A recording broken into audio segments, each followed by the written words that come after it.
Hello, everyone, and welcome to WSSEA Fall 2024 season powered by LandFest here. We are into week number 7. We've got two very tough teams going head-to-head today. But first, my name is Hot Sauce, and in the booth with me today, as always, the legendary Nyarko. How are we feeling today, my friend? Absolutely fantastic, as always. An honor to cast with you, Hot Sauce. And I really wish we were in a physical booth together, but alas, we'll have to do with online air. But that is going to be the case for everybody on matchups, right? East Valley High School Red Devils versus Selah High School Vikings, aka Slamtown. Both of these teams pushing towards the top of the charts here. So this should be a very interesting battle. Yeah, the Red Devils are 4-1 on the season. Had only one match that they've dropped so far, and then of course Slamtown 5-0 as well. So looking to stay undefeated. No easy task through 7 weeks. Excuse me. So we are starting out on Control, and the first map is going to be Lijiang Tower. Lijiang Tower is a classic. Super happy to see this one within rotation. I think we've been denied the opportunity to cast this for quite a while now, Hot Sauce, but it's definitely one that has a beautiful balance of chaos and creativity behind it. A lot of different pathways by which you can attack each one of these maps. In particular, looking to see some spicy Lucio action, getting those boops off guard. Yeah, you know, the boops are always there. I know we haven't seen as much Lucio since Juno has come out, but I don't see why you can't run both of them, right? I mean, why not? Just go for it. I know Orisa can have some success there, Doomfist. There's a lot of different opportunities for those boops there as well, but I guess we'll have to wait and see what little sub-map that we are going to be starting out on here. Absolutely. Everybody filing on into the lobby. Selah was actually the one to bring us here to Lijiang after winning that coin flip, I believe, Hot Sauce. But as everybody gets prepared for the game, I think we should talk about the people who prepare us to get into the game. And of course, we got to start that with Zotac. We want to give a huge shout out to them, as always, for powering all of high school and middle school esports across so many different organizations, including here in WSSEA. They're the people at the very basis of this all, allowing us to bring this broadcast to you. So let's show our appreciation for the Zotac gaming community by giving them a shout out on social media. Make sure to join their community on Discord, and don't forget to use the hashtags #powered by Zotac or #ZotacUSA when you post. Absolutely love it. And it wouldn't be complete without thanking LandFest. They've continued to build healthy communities through gaming with over 23 different chapters across 18 states. And there's over 150 different events a year. So we strongly encourage you to go to landfest.com, check out the chapters, and hopefully find an event near you. And to round out the roster here, we got Seattle-built PCs, who I'm sure are doubtlessly itching to be pushing forward the realm of hardware. I know that we've been having some production stuff on our side with maybe some RAM misseated or whatnot. Perhaps Seattle-built PCs can help us with that. They are the people who have been creating handcrafted custom PCs trusted by the pros. Since 2020, they've been building incredible rigs for world-famous esports players, content creators with millions of fans, and even the developers of your favorite games. Seattle-built wants to work with you to create the perfect PC for your needs whenever you're ready. So if you're looking for a custom built PC built by people who care, check out Seattle Built PCs at seattlebuilt.com. That's right. Ultimate performance, one-of-a-kind aesthetics, and small business value. We certainly love Seattle-built PCs, but I know with that being said, all right, you know, we talked a little bit about maybe seeing some Lucio. Are there other compositions you feel that might be kind of strong here on Lijiang Tower? Well, I think it varies from each one of the individual maps. And Hot Sauce, I actually got to delve into your knowledge about this. What are we calling each map within a map? You know what I mean? Because Lijiang Tower is a map, but then you have Garden, right? You have the little station inside of there. It's a little bit tough for me to parse how to call those. But regardless, yeah, I think that dive composition certainly can be powerful here, but I also think that something that works as a way by which to quickly access point and then just deadlock that point is incredibly valuable. I think that things like Sigma comps, particularly on the more indoor oriented maps here within Lijiang Tower, like Market, can really benefit from a character like that. You already mentioned things like the Orisa. I like the idea of having the contrasting tank wars that are possible here, right? On one side, perhaps we have this Winston that everybody, including Warby, MG7, the Boyo Cat, Agent Guest, and Dark Zero have as their profile picks, versus something that's a little bit more on that other side of things, the Sigma, the Orisa, these bulwarks are looking to just hold the line. That's always really fun to see. I think Ball actually has a lot of really cool angles he can play on this map, but you also have to be maximally confident that you know how to navigate with that guy. Otherwise, you're launching yourself over an edge with no way back.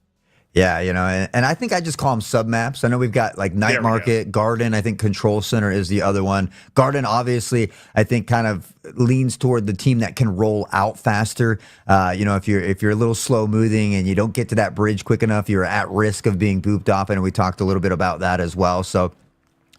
We certainly have seen a ton of Orisa this season. Maga has kind of made his way back into it a little bit, can be another one of those characters that can just kind of be frustrating to deal with at times and can also just really put out that damage. And again, I say it too much probably, but I love the fact that he's got his little names for his guns too. We got Gunny and Cha Cha, and I don't know. I love seeing Maga. I picked up the Jade skin for the weapons for him quite a time back as well, but.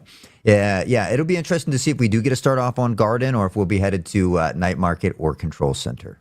I really need to know canonically which one of his guns he named for his hot sauce. My suspicion is that he named one Cha-Cha and then just ran out of ideas on what to name the other one. Yeah, I was a little upset because I believe Gunny is the one that sets you on fire, and then Cha-Cha is the one that does the crit damage, which I feel like maybe it should be the other way around. Agreed. Cha-Cha sounds a little spicier to me. But yeah, I love the name Cha-Cha. Gunny kind of is just like, a cute little Gunny maybe. I don't know. But yeah, maybe ran out of little pet names there for the guns. But nonetheless, can certainly put a hailstorm of bullets downfield that you often don't want to be on the other side of. Yeah, I'd be interested to see whether or not the Malga comes out while we're still talking about this guy, because I think in many cases what we've been seeing with him rising throughout the ranks here in WSSEA is people who are very much being trained to play one specific front to back style of composition where you're dumping all your healing into the Malga. He's kind of working as this guy who's slowly forging forward with your team. But when you're looking at these people at the very top of the ranks who clearly have a lot of in-game chops and a lot of experience under the belt, who could play more flexible styles, I feel that he kind of falls off in this meta, and not having a shield, particularly if you're looking to play more defensively or slower, can be really painful, especially on something like Garden, which luckily we're locking into first. Let's see these rollouts. Hey, maybe they heard us and the Overwatch gods have answered. So we'll take a look at the compositions here shortly so we can get to see who might be that quicker team to get out there. And Malga, as you mentioned, has had a lot of success, but there are certain characters like Sigma or Orisa that can kind of nullify that overheal, and again, so I feel like there are some really good counters. I am loving the Doomfist here. It does look like on the other side of things here for the Red Devils, that rollout might not be as quick coming from the Ramatra. Obviously, you have the Juno there, but Ramatra isn't the quickest of tanks. Yeah, in order to get faster, you need to go big boy right off the bat, and that is a crucial cooldown to have on first meeting. And so I imagine that you are going to try to keep that in your back pocket. So without a Lucio to boost you, you're really looking at this Juno probably getting to the fight first in favor of East Valley High School. Overall, though, although individual members of Sailor could definitely match up, I'm just a bit worried about you just crashing into a bunch of people while you are alone as, say, a Genji here or maybe the Doomfist. Regardless, though, things look relatively evenly matched. We aren't getting any big meetings across the bridge just yet, but notably, people already are going down. That's going to be Ruby TK56 on Sailor's side, blown up early on this Brigitte, and without that healing available, Velcon is soon to follow. Sane goes down. Ragu as well is going to be melted here, and East Valley High School will take the point first. Yeah, great job of pressuring in. I honestly like the rollout from Slamtown a little bit better here, but the Red Devil is able to come in, execute this plan nicely, and now they have an opportunity to kind of get set up around this bridge themselves. Maybe Brigitte could find the boot, but other than that, they really don't have a ton of characters that are going to be able to knock them off the side here. And sometimes people get a little bit too caught up in the gimmicks, right? I know I certainly have died and griefed my team many a time playing Lucio, just trying to go for bridge boops when really I should have been playing further back or defensively looking for the rest of my team. Velka right there are almost in a dangerous situation, is going to have to expend that dash to get to safety, but still manages to do so, and that's what I'm talking about. Sometimes it's all about the raw damage they're putting out here. Boingo Cat doing a great job, though, holding the line, drops the shield down, trying to go face-to-face with this Doomfist, who eventually has to go back lest he wither under this hail of bullets. Now trying to wrap around the far side. They've isolated the Brigitte. MJ7 Dark Zero going to follow Werby into the death realm, and now it's only the Boingo Cat left alive, but this should be enough for the retake. Good stuff coming out of Slamtown in order to stabilize. Yeah, not quite allowing them to get to 50% as well. And if we take a look at that alt economy, slightly favoring Slamtown here for the time being. Ragu has the Deadeye here as well. And again, they're just kind of getting in position around this bridge. Doomfist trying to lock down exactly whether they're going to go left or right here. Jumps across, looks for the slam down, now into the face again. Brigitte doing a good job of keeping it at bay just a bit and kind of helping to supplement and mitigate a bit of this damage coming in. Doomfist maybe have overextended just a bit, stuck into the corner, and that could spell trouble here. At the same time, he's still going to be able to force out the ultimate from Morby, so the rally is down, and in fact, he's still going to be able to survive through at least a little bit more offense by popping the ultimate of his own. Eventually is going to fall, though, and now it's a 5v4 situation. Make it a 5v3 as Ragu peeks a corner he really shouldn't have, and this should be enough to where only off of Brigitte's rally, we see the blue squad get back in there and hopefully stabilize. Teleport in, though. Aggressive stuff coming through from the entirety of East Valley High School. The Red Devils certainly do not want anybody sneaking out of the point or holding it for longer than is necessary. Delcon is going to be dead as well. Morphine time goes down a second time in just a few moments here. And in fact, it will be East Valley not only getting the point back, but actually exceeding the percentage ticked up by Slamtown. Yeah, and unfortunately, they didn't get hardly any value from the Meteor Strike. The Deadeye wasn't able to find anybody as well, so they will have a few more ults to work with here, but unfortunately right now, Red Devils looking to lock down this bridge. They have a good hold onto the point up top. Ragu looking to pepper in some shots of their own, but again, it's Morphine who is dangerously low. Sane is low here as well. The Kitsune Rush doesn't even get to come out, and Ragu eventually gets a trade back now in a 4v4 situation, trying to find some footing across the bridge, but not able to do so. We see the Death Blossom being held here for the time being. Agent Guest could pop it at any moment, but it's Velcon with a 2K as the blade will slice and dice. Absolutely beautiful stuff coming through from Velcon, and it's so back and forth. Not even going to have to hit overtime for Sailor to be able to get the retake, and now they're in a great position. They just need to be able to pivot off of Kitsune Rush, and Ragu and Morphine Time's ultimates are coming up. If they are able to hold this for a while longer, this is going to be an evenly matched ult stack on either side, and I think that this is one in which Slamtown, given their favorable position, should be able to take home. Time is ticking now for East Valley to make a strike. Gotta make a strike. They have the Annihilation to work with here as well, which can be very devastating, especially right here on the point where it is a lot more close and combined. And Brigitte about to have the rally on deck here as well. We're most likely going to see all these fights, or all these ults, excuse me, popped here in this final fight. Absolutely, that's Annihilation coming down. Rally at the back end of this one as well. Werby is going to be taken out, but it's at the cost of 2 for the side of Selah. And now with the Meteor Strike not doing a whole lot of contact, MG7 is going to go down, but now Morphine Time's in a dicey situation, going to be taken out. Agent Guest with the Death Blossom going to be able to stabilize the point during overtime. Now it's a recap for East Valley HS, and I don't think there's enough time for the response here. Selah doesn't have their tank up. Sane going to go Lucio, trying to touch the point in time. Velcon already on it to occupy space for the time being. Big form on top of the Ramadra, looking to just punch him down. We'll be able to do so. Dark Zero dead on the back end of this one. Here comes the reapproach. Sane dies during it. Ragu on the Tracer, also not able to hold, and I think East Valley High School have done it. They have gotten the first sub-map. Yeah, phenomenal job. I mean, we saw them trying to find their way back out of the point. The overtime fuse still lit, but unfortunately it was just stagger after stagger. But that's really all you can do at that point, is look to get to the point, extend that overtime, and hope for the best. So a very, very close sub-map here to start things off. Absolutely. And this is the thing, it's not only talking about map versus sub-map here, Hot Sauce, but what are we calling this best of 3 inside of a best of 3? That's exactly it. It's an inception, right? It's a best of 3 within a best of 3. It's a little bit of extra Overwatch, and certainly we all love that. So, yeah, just a little series within its own series here, and you know, a good start here, but a very close one to start things off. And now this is a little bit more enclosed as well, not as open like that last map there on Guarded.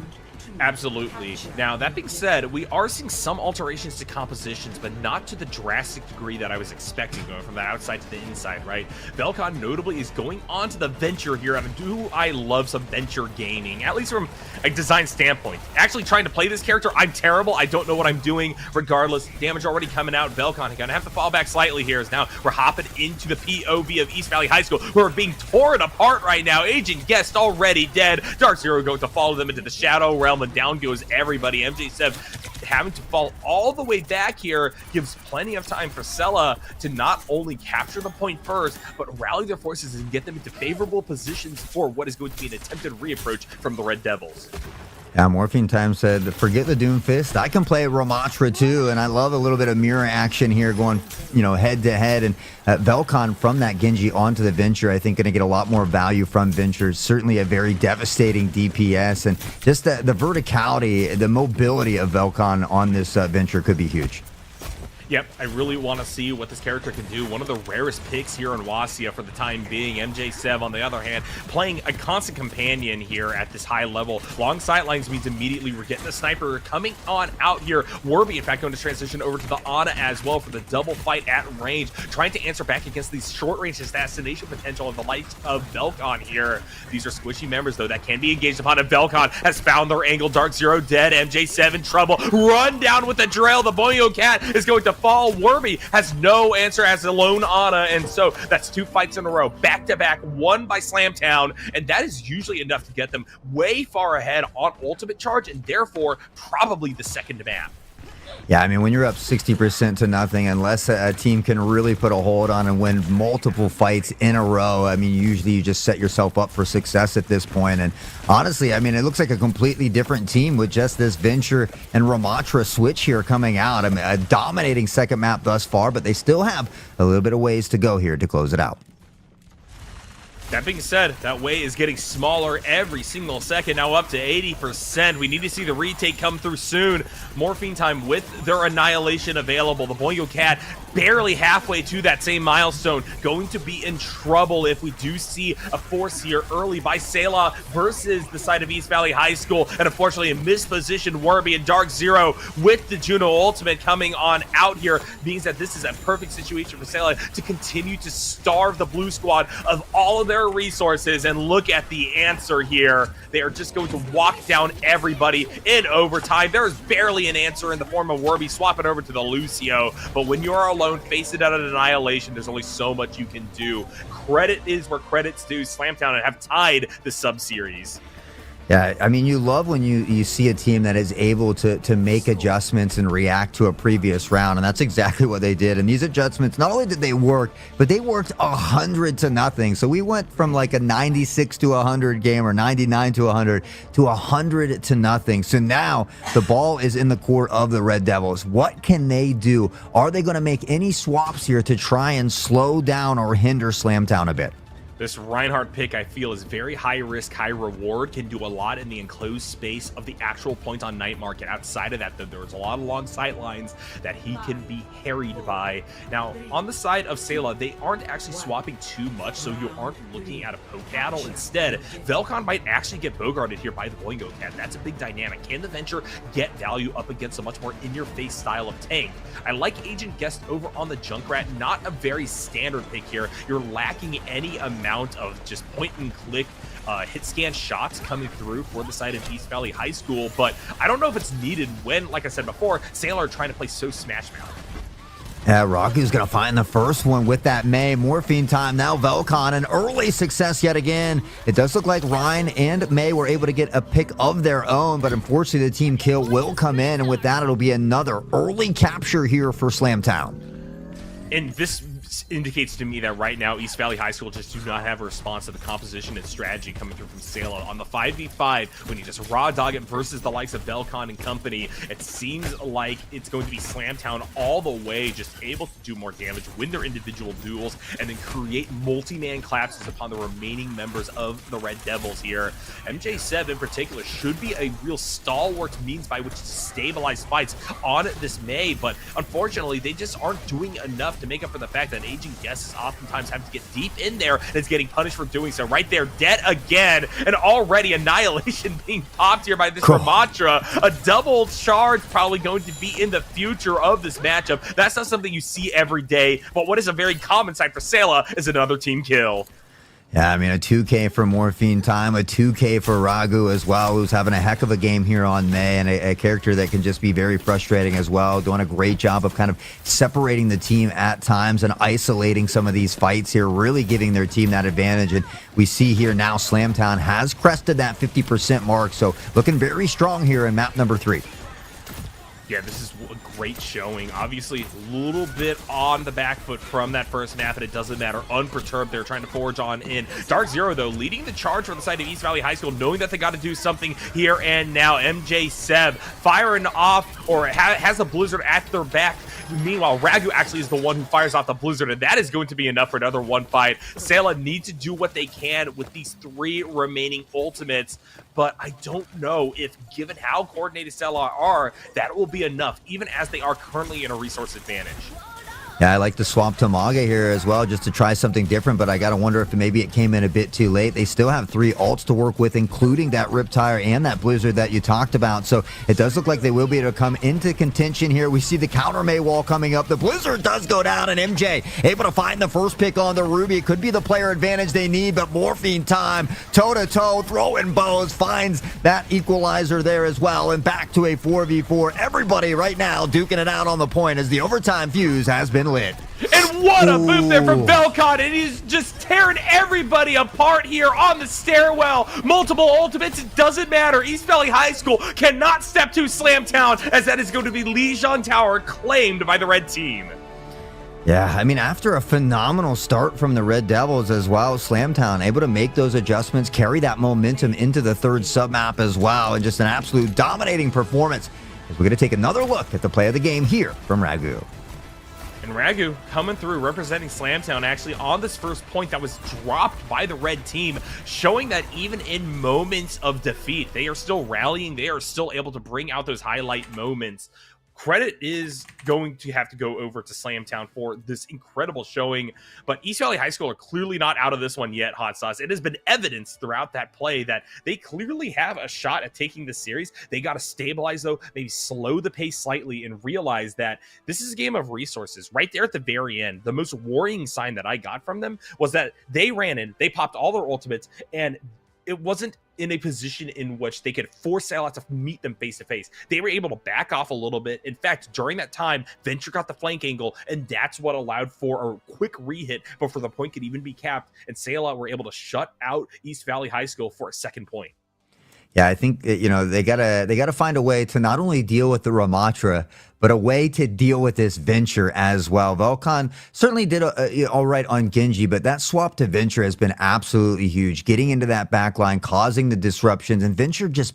the damage output is insane for Venture. At times, I've thought maybe she should be tuned down just a little bit, but hey, why she works, just go on and rip with it.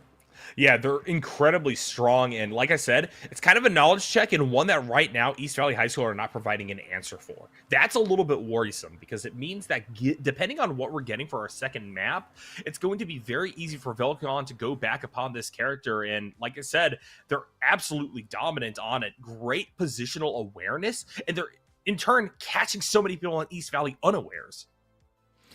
Yeah, I'm kind of shocked that it went the way it did, especially after how close that first submap was. I mean, I expected to be like that tooth and nail throughout the remainder of the series, but Slamtown, I mean, again, making those adjustments, not looking back, really playing well as a team, working off of each other, not just that, but with the ult economy as well, never expending really 2 ults in a big battle, making sure that they have some to work with, whereas on the other side of things, we saw 3 or 4 ults being dropped at a time and still not coming away the victor. So hopefully we can see those adjustments come out from Red Devil. I'm a fan of Overwatch, so I always love as much Overwatch as we can get. So I would be happy with a map 3, but I'm sure Slamtown looking to close it out here, break out the brooms, and extend that undefeated season just a little further.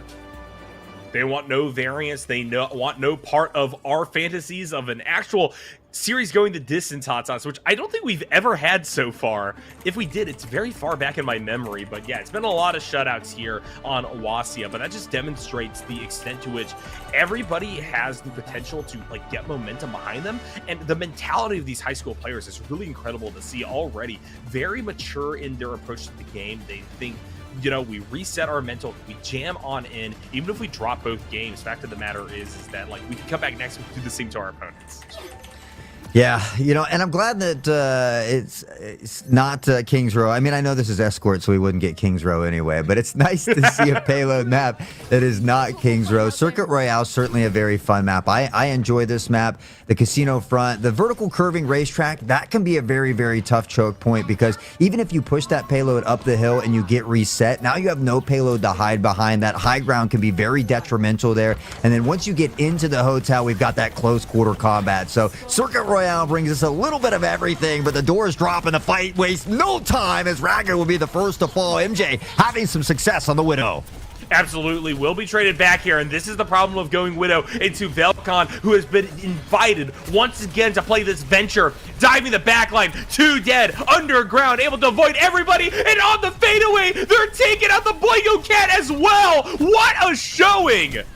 Velcon could very well be the MVP of the day. I mean, you nailed it. That fadeaway was dirty. Morphine time showing that they could do more than Ramacho. Rocking the Sigma here as well, which Sigma, I feel like, does great on Circuit Royale. And it's great to see that these teams are comfortable on multiple different characters in case something does come awry or they need to find a swap.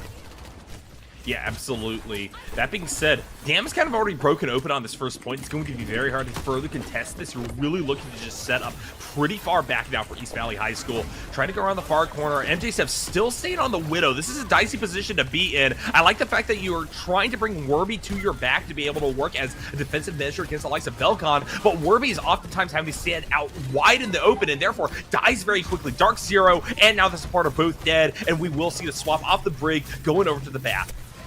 Over to the Baptista, who has been very, very strong with those recoil changes as well. But Ragu sniping with the May says, I'll go ahead and put Bastion on ice, baby. Agent will fall on the wayside. The player advantage is theirs. But how much space has been taken here? The payload back behind. We talked about how this can be a tough push, but because they're taking all this space, kind of keeping control of this high ground, it makes it that much more difficult for their counterpart.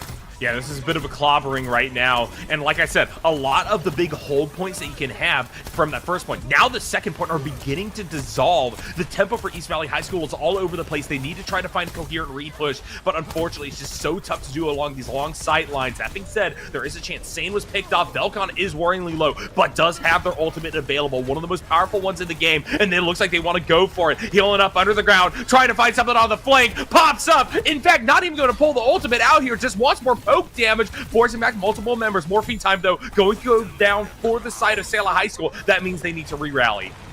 Got to re-rally here, but with 4 minutes on the clock, you have plenty of time to do so. These first couple pushes from them has been near flawless, and now we see that finally Red Devils able to bring it back a little bit. Hopefully they can work off of this momentum. I'd like to see them have a very strong stand here and at least eat up 1.5 minutes to 2 minutes.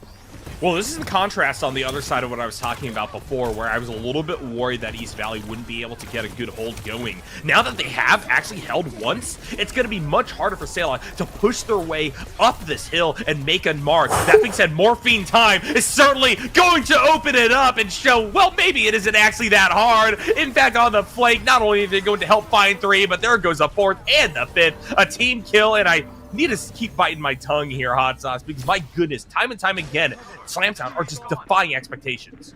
Yeah, I mean, Sane went insane there, finding 2 with Juno. Morphine time, letting the melody ring and sing out loud as they really pushed through that second point, and that high ground was going to be tough for them to push up into, but apparently not, as they seamlessly had no issues up there finding this second checkpoint, and now with 4:29 to get through the hotel is a ton of time here.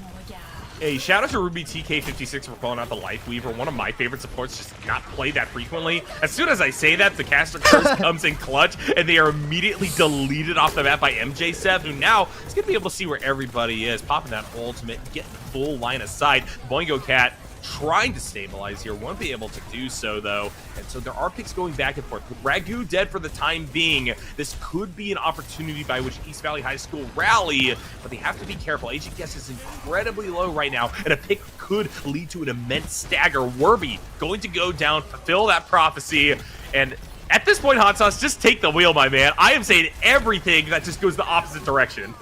Hey, it happens sometimes. The caster curse can also be a caster blessing, and I could be wrong here as well, but I think the Boingo Cat was on tank last time, so yes. Even switching up a little bit of roles here, we see Dark Zero on that Ramatra. Agent has this Death Blossom as well, so hopefully they can get it to bloom into maybe a Quadra or a Pentakill. They need something big here because that payload is almost to its final destination. Well, there is a big choke coming up. This is the right time for Agent Guest to try to find an angle. Unfortunately, high ground is at a premium here, at least to approach from behind. Maybe a long flank could be the call, but while that is happening, it'd be very easy for the 5-stack of Slamtown to just make it through and get their victory. 3 minutes left on the clock here on the third point. Trying to make something happen. Velcon is all the way behind enemy lines right now, and nobody is seeing this venture.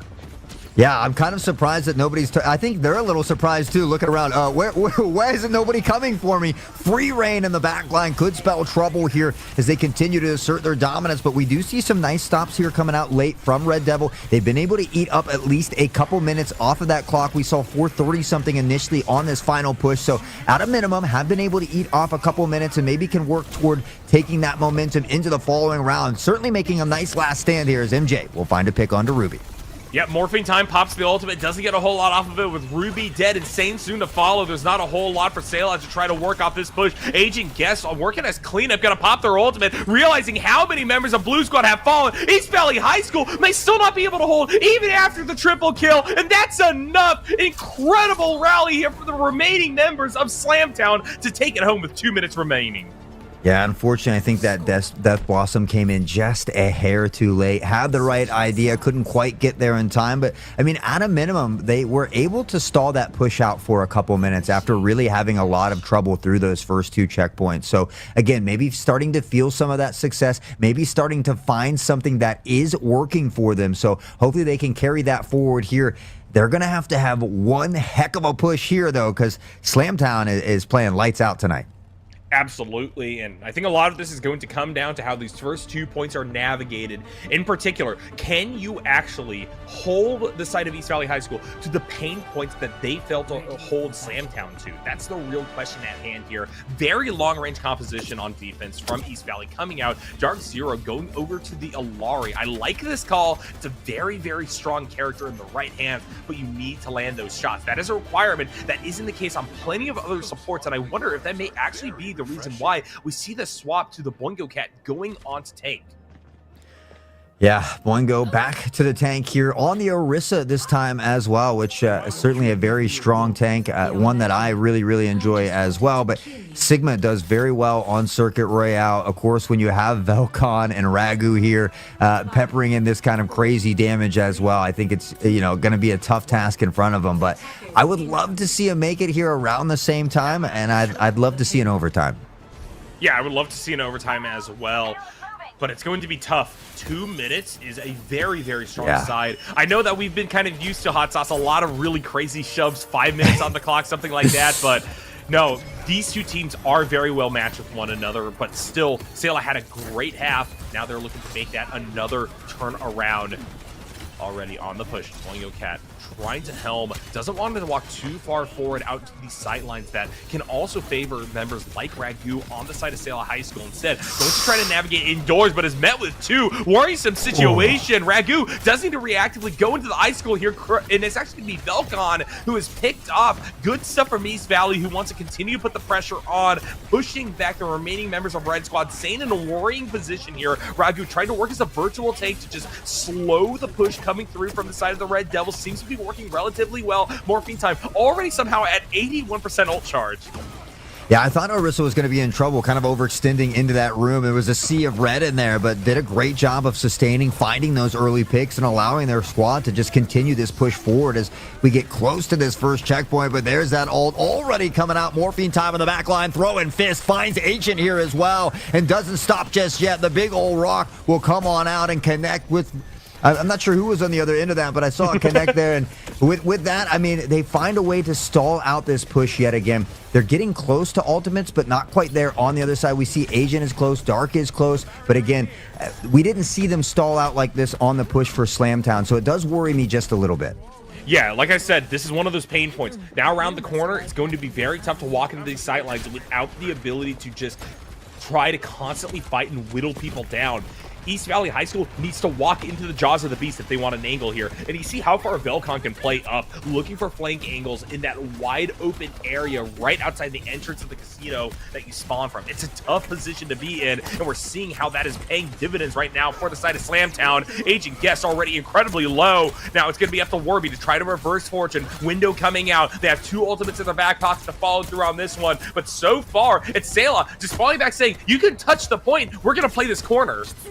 Yeah, it's a great corner to play, and honestly, it's a little bit surprising. We saw that first initial push went so well here for the Red Devils, but Slamtown now able to lock it down. Sane finding 2. Ragu gets 1 as well. The Blizzard comes out, but not a ton of value from it, but it doesn't matter because they're able to find pick after pick and really set themselves up. They have that player advantage, and now Reaper has to be careful not to get picked off here. Yeah, good job on Agent Guest being able to smoothly navigate their way back towards spawn. They aren't going to stagger the team, so there was a quick repush with 2 ultimates up that we could see East Valley High School use, but they need to make something happen here and now. Only a minute left on the clock. Agent Guest too far forward. They're going to get staggered even worse than I was expecting. Dark Zero has the ultimate available. They need to pop it now and make something from it. Sunstrike coming out, but the Boingo Cat is dead, and the Alari is soon to follow. Disastrous play from the side of the Red Devils could give Sela this entire series. Yeah, Boingo Cat had just got the ult right as they fell as well. Agent getting picked early meant that they couldn't use the Death Blossom as well, and now they have to find a way to make this push with only 30 seconds left, and Velcon having the ult on Venture here can be incredibly deadly. Oh, it's barely going to miss the push there, so luckily for Reaper, they'll dodge a bullet and end that Venture play. Yeah, notably Dark Zero is already dead again on this play, but Ragu is dead. Velcon and Sane are both low. Ruby 2K has been taken out. That should be enough. A saving grace as Agent Guest comes in and finds redemption off the Death Blossom. Yeah, getting 2 with the Death Blossom and then finding 2 more for the Quadra. The overtime fuse has been lit. I think maybe they could potentially get back for 1 more fight here before it does reach that checkpoint.